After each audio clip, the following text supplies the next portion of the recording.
اس چیز سے کہ جو کچھ ظالم کر رہے ہیں۔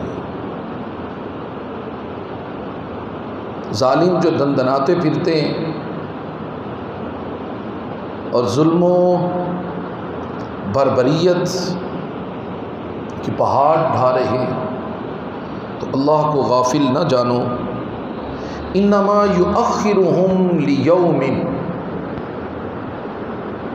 اللہ نے انہیں خاص دن کے لیے مہلت دی ہے، تشخص فیہ الابصار، کہ اس دن آنکھیں کھلی کی کھلی رہ جائیں گی۔ ظالم پھٹی آنکھوں سے دیکھیں گے کہ انہیں ظلم کا بدلہ کس طرح چکانا پڑتا ہے۔ 10 محرم الحرام سن 61 ہجری، ظلم کی ایسی داستان رقم ہو گئی اور ظالموں نے ایسا ظلم ڈھایا جس کی دنیا میں مثال نہیں ملتی۔ اللہ کے حبیب شفیق امت، شاف محشر، منبع العلم والحلم والحکم، مبارک وسلم کا ارشاد گرامی ہے، اللہ کے حبیب علیہ السلام نے فرمایا کہ اللہ کے تمام نبیوں کو دشمنان خدا کی طرف سے اذیتیں، تکالیفیں اور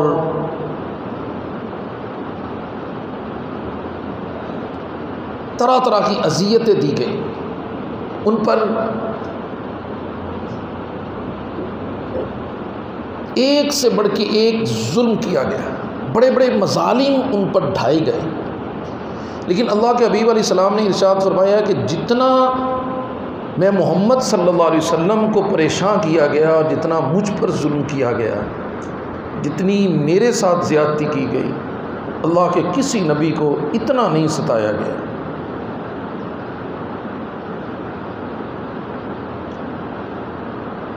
امام الانبیاء ہیں، دو جہاں کے سردار ہیں، بعد از خدا بزرگ تر ہیں،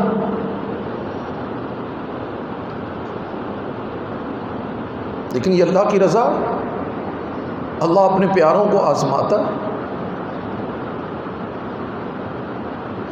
لیکن حضرات یہ بات تو طے ہے کہ اللہ کے حبیب علیہ السلام کو ایذا پہنچانے والے وہ کافر و مشرک لوگ تھے، وہ بتوں کے پجاری تھے، غیر اللہ کو پوجنے والے۔ اور یہاں امام حسین رضی اللہ تعالیٰ عنہ کے قاتلین وہ بدبخت ہیں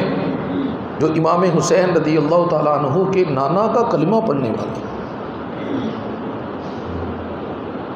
اپنے آپ کو مسلمان کہنے والے۔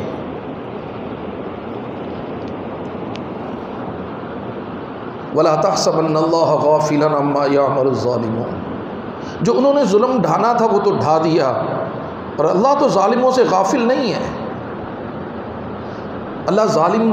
کو ڈھیل دیتا ہے، مہلت دیتا ہے۔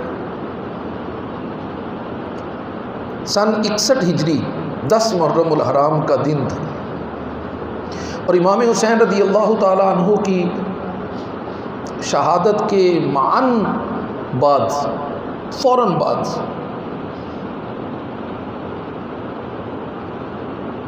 مسلمانوں کے اندر ایسی ہلچل ہوئی، اب وہ لوگ جو اہل بیت اطہار کی محبت رکھنے والے، پورا عالم اسلام ایک غم کی لہر میں ڈوب گئے۔ خود کوفہ کے لوگ، اصل میں معاملہ یہ ہوا کہ امام حسین رضی اللہ تعالیٰ عنہ کوفہ کے لوگوں سے ناواقف نہیں تھے، جانتے تھے، اور کئی دفعہ کوفہ کے لوگ امام حسین رضی اللہ تعالیٰ عنہ کی خدمت اقدس میں مدینہ منورہ میں حاضر ہوا کرتے تھے۔ حضرت امیر معاویہ رضی اللہ تعالیٰ عنہ کے دور میں کہ حضور ہم آپ کے ہاتھ پر بیعت کرنا چاہتے ہیں، چونکہ حضرت علی شیر خدا کرم اللہ وجہ الکریم آپ جب خلیفہ ہوئے تو آپ نے کوفہ کو دارالخلافہ بنایا تھا. جو پہلے 3 خلفائے راشدین تھے ان کے زمانہ خلافت میں مدینہ طیبہ ریاست اسلامیہ کا دارالخلافہ تھا. لیکن جب حضرت علی رضی اللہ تعالیٰ عنہ خلیفہ ہوئے تو آپ کوفہ منتقل ہو گئے اور آپ نے کوفہ کو دارالخلافہ بنایا. کوفہ میں حضرت علی شیر خدا کرم اللہ وجہ الکریم اور اہل بیت اطہار سے محبت کرنے والے بڑے اشاق اور مسلمان موجود تھے.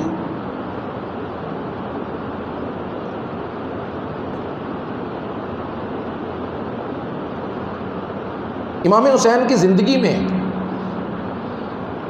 جبکہ حضرت امیر معاویہ کا دور خلافت تھا، مدینہ طیبہ میں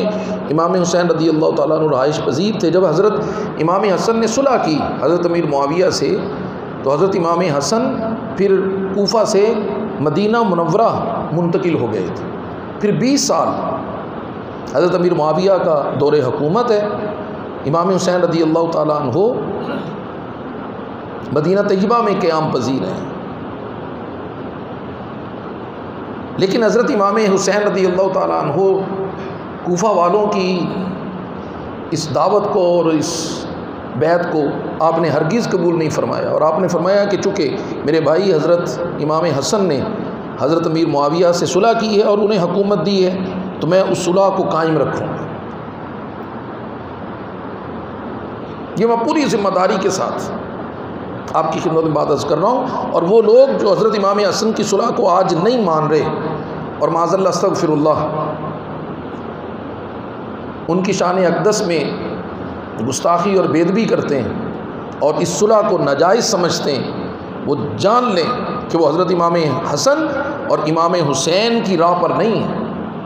حضرت امام حسین رضی اللہ تعالیٰ عنہ نے حضرت امیر معاویہ کی ساری زندگی اس صلح کو قائم رکھا،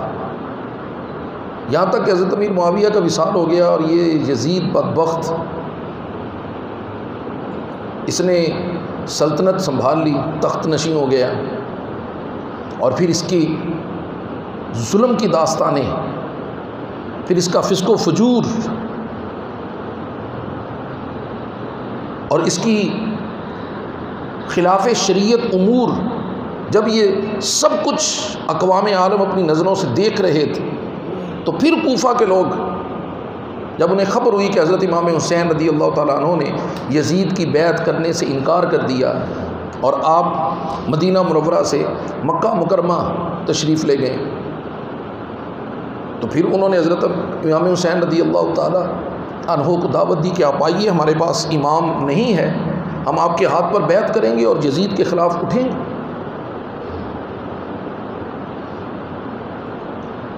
اور ادھر یزید کو خبر ہو گئی کہ حضرت نعمان بن بشیر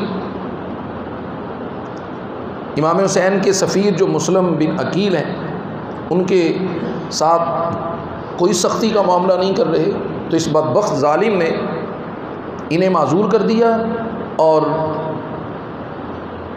بد زمانہ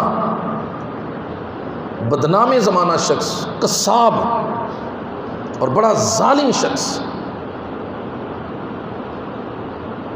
عبید اللہ ابن زیاد، چونکہ یہ پہلے بھی کوفہ میں رہ چکا تھا،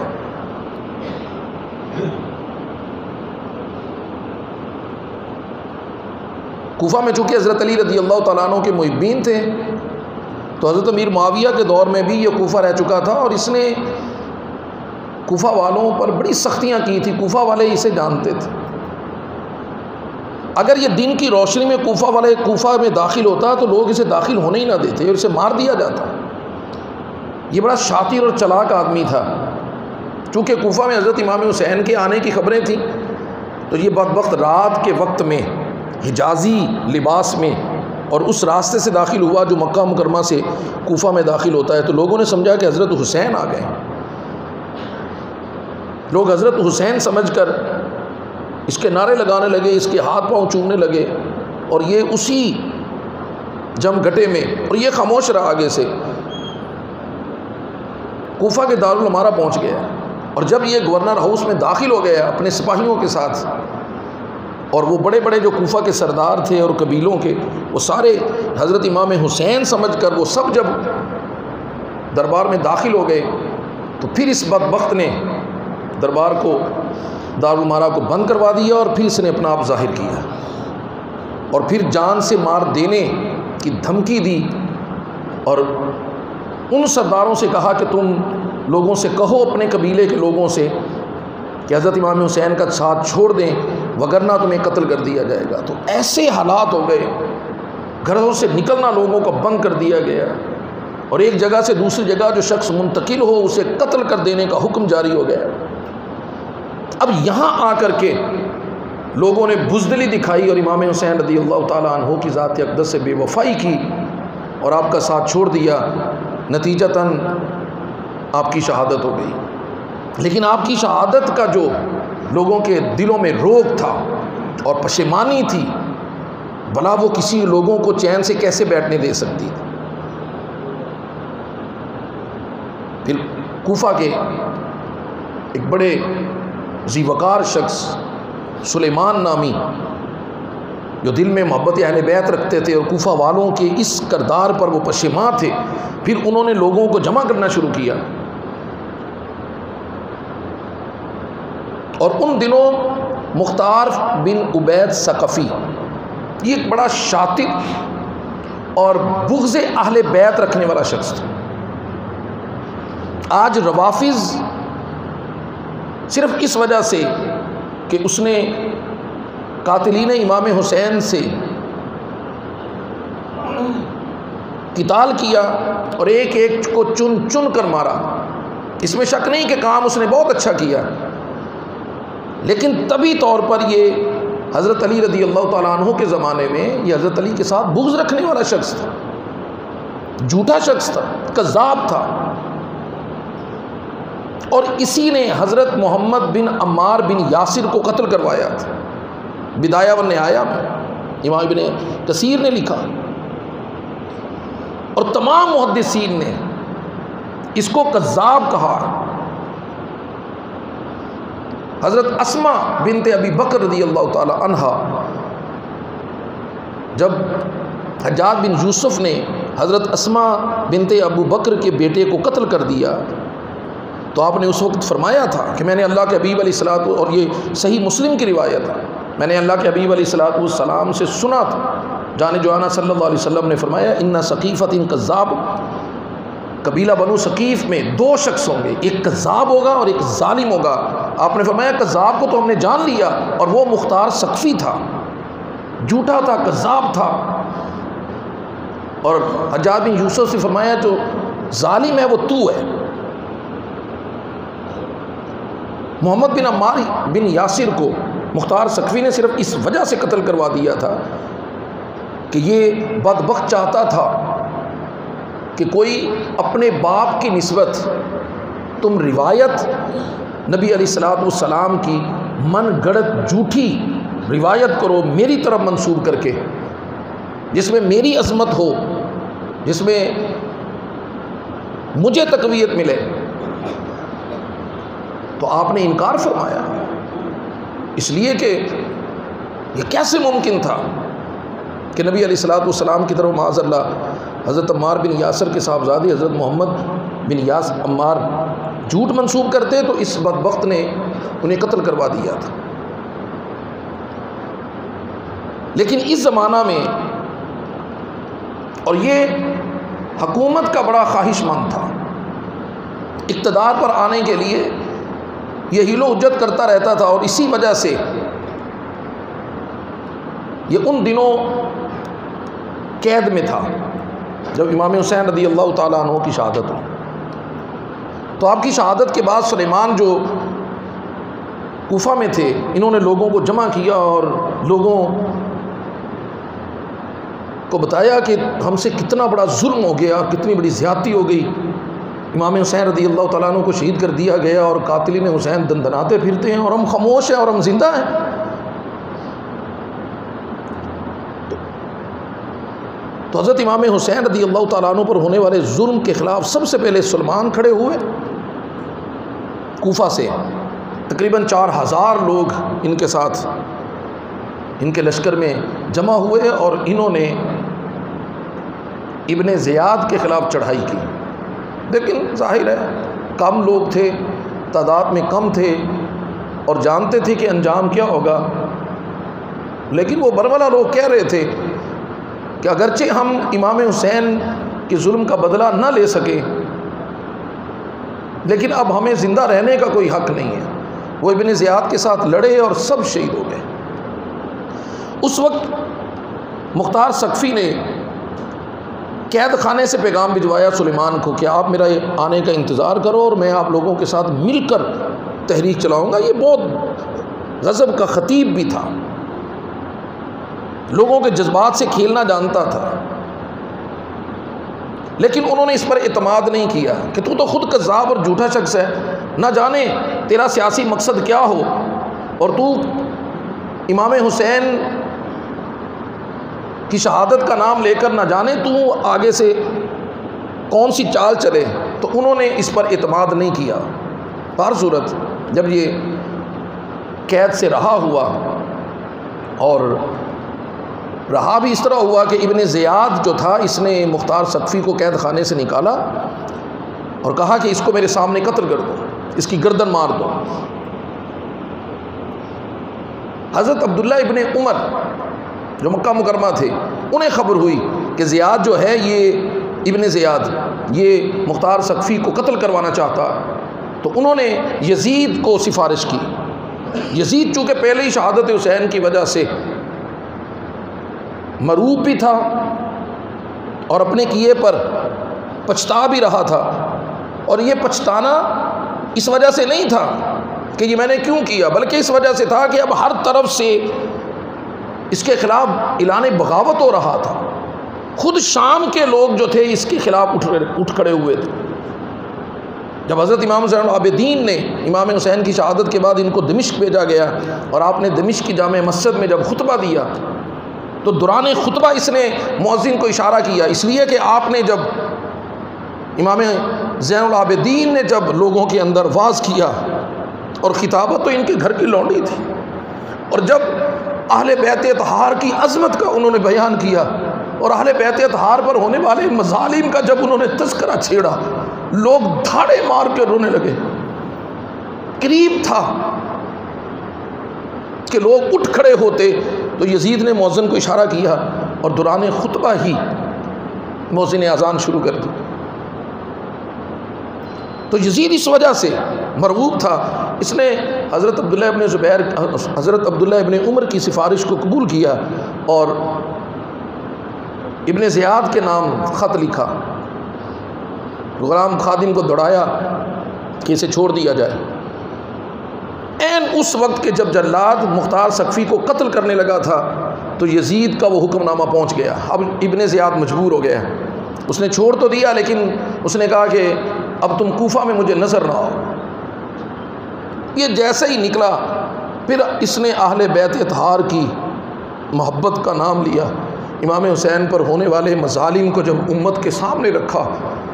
لوگ ٹوٹ پڑے اس کے ہاتھ پر، جوک در جوک. پہلے تو حضرت عبداللہ ابن زبیر کے ساتھ کوفہ سے جب نکلا تو مکہ مکرمہ چلا گیا، حضرت عبداللہ ابن زبیر کے لشکر میں شامل ہو گیا. اگر یہ سچا ہوتا تو حضرت عبداللہ ابن زبیر کے ہاتھ پر جیسے اس نے بیعت کی تھی تو انہی کی قیادت میں رہتا اور یزیدیوں کے خلاف جہاد کرتا. لیکن یہ تو ایک جھوٹا اور کذاب شخص تھا اور اس کا تو مطمع نظر ہی کچھ اور تھا. یہ کچھ دیر وہاں نکلا، وہاں رہا، لوگوں کو امام حسین کے قتل پر جمع کرتا رہا اور ظلم اہل بیت پر لوگوں کے جذبات کو ابھارتا رہا، یہاں تک کہ جب اس کا ایک بڑا لشکر تیار ہو گیا تو اس نے پھر ابن زیاد کے خلاف چڑھائی کر دی اور کوفہ پر اس نے حملہ کر دیا، یہاں تک کہ یہ کوفہ پر قابض ہو گئے. اور جب یہ کوفہ پر قابض ہوا تو پھر اس نے قاتلین حسین سے قتال شروع کیا اور محبت اہل بیت کے نام پر یہ لوگوں کو جمع کرتا تھا. پھر یہاں تک کہ کوئی شخص اگر لشکر میں شامل تھا لیکن اس نے کسی کو قتل نہیں کیا تھا، اس نے اسے بھی نہیں چھوڑا۔ بہت سے لوگ تو بھاگ گئے لیکن جو اس کے ہاتھ آیا اس نے اس کی گردن مروا دی، یہاں تک کہ اگر اس سے خبر ہوئی کہ کوئی شخص امام حسین کے قتل پر صرف خوش ہوا تھا اس نے اسے بھی قتل کروا دیا۔ اور ادھر مکہ مکرمہ میں حضرت عبداللہ ابن زبیر کی حکومت قائم ہو گئی، اور دمشق میں مروان جو یزید کا کزن تھا، بدنام زمانہ شخص، یہ حاکم بن گیا، اور یزید واصل جہنم ہو چکا تھا 3 سال بعد، یہاں تک کہ 6 مہینے بعد مروان بھی مر گیا، اور جب وہ مرا تو اس نے اپنے بیٹے عبد الملک کو خلیفہ اور بادشاہ بنا دیا۔ عبد الملک کے دور حکومت میں پھر مختار ثقفی جو تھا اس کا تسلط کوفہ پر قائم ہوا، تو ادھر حضرت امام زین العابدین مدینہ منورہ میں پھر لوگوں نے چاہا کہ آپ کے ہاتھ پر بیعت کی جائے اور آپ کو خلیفہ بنایا جائے، لیکن آپ نے انکار فرما دیا، اس لیے کہ آپ دیکھ رہے تھے کہ یہ حکومت اور دنیا کی لالچ کے مارے ہوئے لوگ جنہوں نے میرے باپ حسین کو نہیں چھوڑا، اگر انہوں نے مجھے بھی قتل کر دیا تو میرے نانا کا دین پھر آگے کس طرح پہنچے گا۔ تو آپ نے باوجود اس کے کہ آپ حکومت میں شامل نہیں ہوئے، لیکن ولایت، سرداری اور امامت تو آپ ہی کی گھر کی تھی، روحانی طور پر آپ امام اور پیشوا ہوئے۔ مدینہ منورہ میں لوگ آپ سے دعا سے فیض کرنے لگے، آپ قرآن و حدیث کی تعلیمات کو عام کرنے لگے،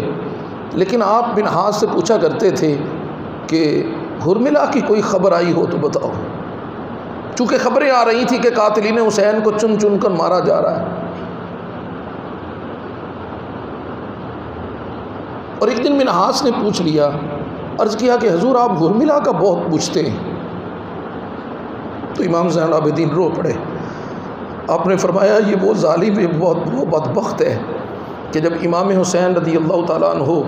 ننھے شہزادے علی اصغر کو لے کر میدان میں نکلے تھے اور کوفیوں سے کہا تھا کہ تمہاری دشمنی تو میرے ساتھ ہے، اس ننھی جنت کی کلی کو جس کا حلق پیاس سے خشک ہے اس کو 2 بوند پانی کے دے دو، تو حرملہ یہ پہلا وہ بدبخت شخص تھا جس نے تیر چلایا تھا،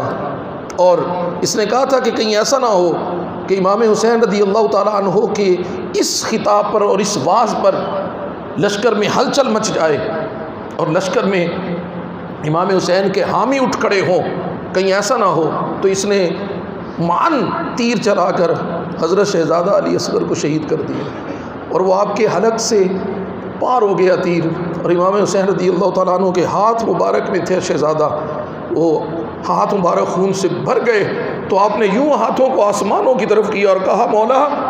میرے پاس جو کچھ تھا میں نے تیری بارگاہ میں پیش کر دیا۔ تو حضرت امام زین العابدین حرملہ کا پوچھا کرتے تھے کہ اس کا کیا بنا؟ پھر ایک دن منہاس نے بتایا کہ ابو عمرہ نے جو کوتوال تھا مختار ثقفی کا، وہ اپنے آدمیوں کے ساتھ اس کے پیچھے بھاگا اور حرملہ ان کے ہاتھے چڑھ گیا، تو اس بدبخت کو انہوں نے دیوار کے ساتھ کھڑا کر کے، ایک شخص اس کی گردن مارنے لگا تو کوتوال نے روک دیا، کہا اس کو اس طرح نہیں مارنا، اس کو دیوار کے ساتھ کھڑا کر کے تیروں سے مارنا ہے۔ پھر دیوار کے ساتھ کھڑا کر کے اس کو تیروں سے ہلاک کیا گیا، اور جب وہ مر گیا تو اس کی لاش کو انہوں نے جلا دیا۔ عمر بن سعد یہ وہ شخص ہے جس نے کہا تھا کہ لشکر والوں گواہ رہنا، حسین کی طرف پہلا تیر میں نے چلایا۔ قاتلین حسین جو دور دور بھاگ گئے تھے ان کے خلاف لشکر کشی ہو رہی تھی، اور انہیں بلوں سے جو چھپے ہوئے تھے چن چن کر نکالا جا رہا تھا، لیکن عمر بن سعد جو سب کے سامنے نمایاں تھا اور کسی سے ڈھکا چھپا نہیں تھا اور لشکر کا سپہ سالار تھا، رے ایک علاقہ تھا جس کی گورنری کا اس کے ساتھ وعدہ کیا گیا تھا، مختار ثقفی اس کے خلاف کچھ نہیں کر رہا تھا۔ آج رافضی لوگ جو ہیں وہ مختار ثقفی کے گن گاتے ہیں، اور کچھ تاریخ سے نا واقف لوگ بھی صرف اس بات کو دیکھ کر کہ مختار ثقفی نے چونکہ ابن زیاد کے خلاف چڑھائی کی اور اسے شکست دی اور اسے قتل کیا اور قاتلین حسین سے بدلہ لیا، وہ سمجھتے ہیں کہ یہ اصل ہیرو ہے۔ اس بدبخت کی تو نیت ہی خراب تھی لیکن کام اچھا کر رہا تھا، جیسے خوارج نیت بہت خراب تھی لیکن نعرہ بہت اچھا لگایا تھا۔ نعرہ کیا تھا؟ جو حضرت علی رضی اللہ تعالیٰ عنہ کے خلاف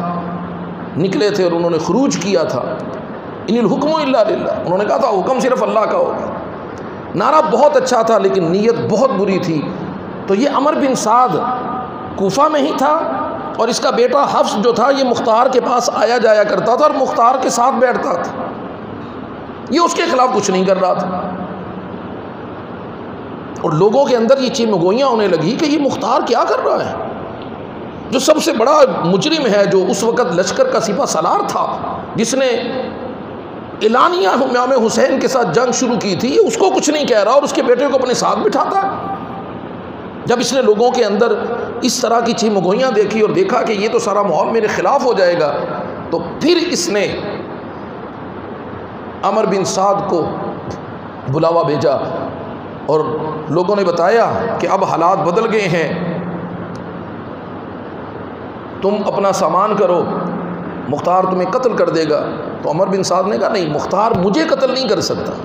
اس لیے کہ اس کے بڑے اچھے تعلقات تھے، لیکن مختار چونکہ ایک جھوٹا اور لالچی شخص تھا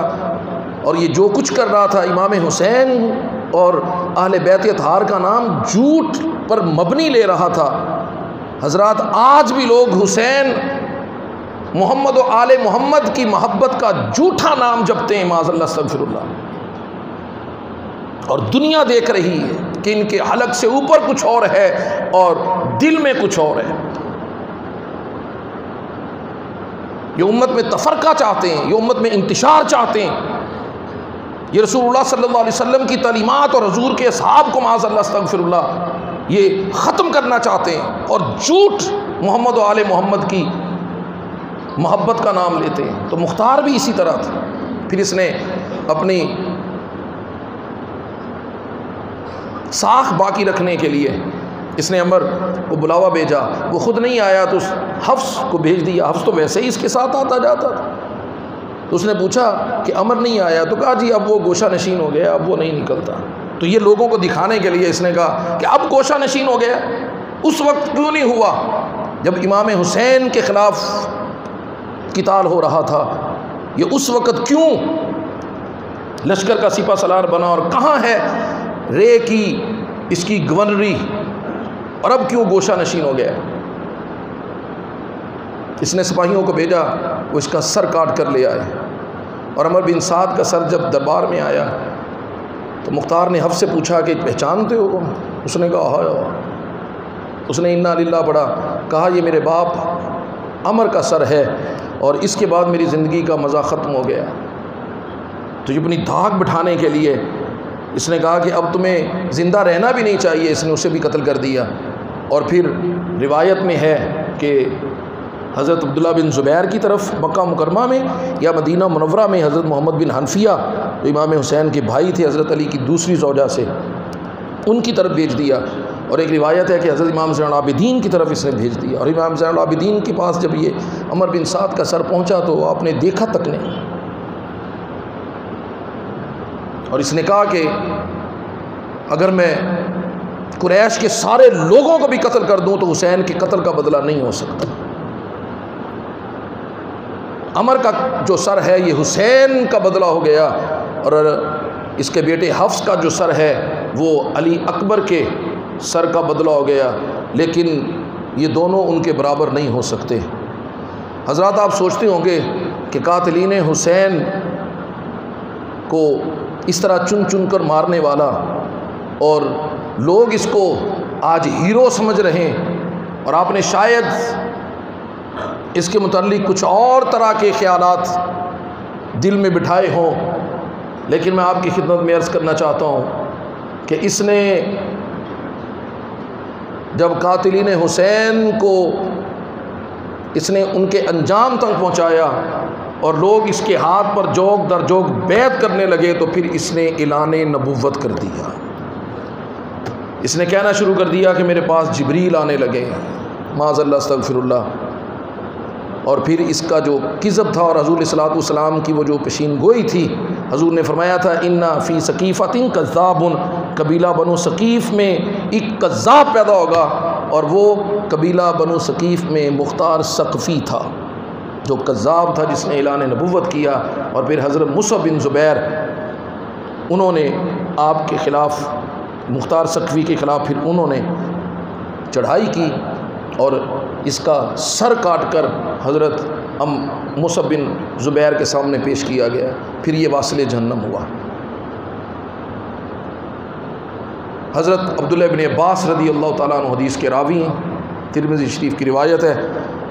حضور السلام نے فرمایا ان اوحى اللہ علی محمد صلی اللہ علیہ وسلم۔ حضرت عبداللہ بن عباس فرماتے ہیں کہ حضور السلام پر اللہ نے وحی فرمائی اور فرمایا کہ حبیب صلی اللہ علیہ وسلم انی قتلت بیحییٰ بن زکریا 70,000، یحییٰ بن زکریا علیہ السلام کو لوگوں نے قتل کیا تھا ناحق،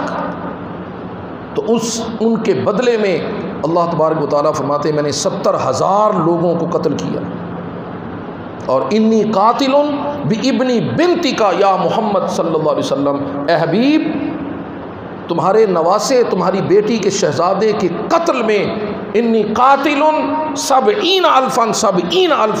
70,000 پر 70,000 کو قتل کرو،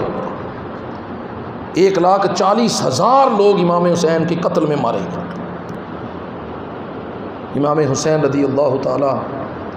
عنہ کا ناحق خون اور آپ کا صبر تھا جنہوں نے لوگوں کی گردنوں کو مار دیا۔ آپ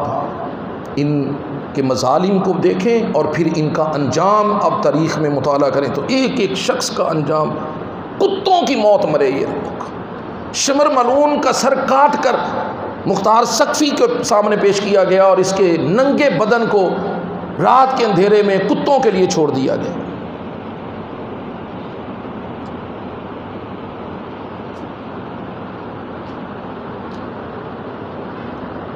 اللہ یعوذ باللہ من ذالک، ان یزیدیوں نے امام حسین کے قتل پر بس نہ کی تھی، ان کے ظلم اولاد علی اور آل نبی پر بعد بھی جاری رہے، اور نہ صرف یہ بنو امیہ بلکہ بنو عباس کے لوگ آئے تو انہوں نے بھی اسی گھرانے کو نشانہ بنایا۔ کیسے مسلمان تھے؟ بنو امیہ کا کردار تو آپ نے سنا، میں آئندہ جمعہ آپ کو بنو عباس کا کردار بتاؤں گا کہ وہ حضور کے شہزادوں کے خلاف کس طرح کی محاذرائیاں کرتے رہے، صرف اور صرف، حالانکہ امام زین العابدین اور ان کے بعد ان کے شہزادے امام محمد باقر اور تمام خانواد رسول کے شہزادوں نے نہ کبھی حکومت کی خواہش کی نہ کبھی کوشش کی، باوجود اس کے انہیں جو دل میں ان کے خوف ہوتا تھا، اس لیے کہ لوگوں کی محبت اور لوگوں کے دل تو اہل بیت سے جڑے ہوئے تھے، صرف یہ اس محبت کی شمع کو بجھانے کے لیے، اور انہیں خوف رہتا تھا کہ کہیں ادھر سے ہماری سلطنت کو خطرہ نہ ہو، اور یہ اس وجہ سے اہل بیت اطہار کے خانوادے پر مظالم اٹھاتے رہے۔ کیسے مسلمان تھے، کلمہ بھی پڑھتے تھے اور کلمے والوں کو شہید بھی کرتے تھے۔ وَسَيَعْلَمُ الَّذِينَ ظَلَمُوا أَيَّ مُنْقَلَبٍ يَنْقَلِبُونَ، ظالم ان قریب جانیں گے کہ انہیں ظلم کا بدلہ کیسے چکانا پڑتا ہے۔ وآخر دعوانا الحمدللہ۔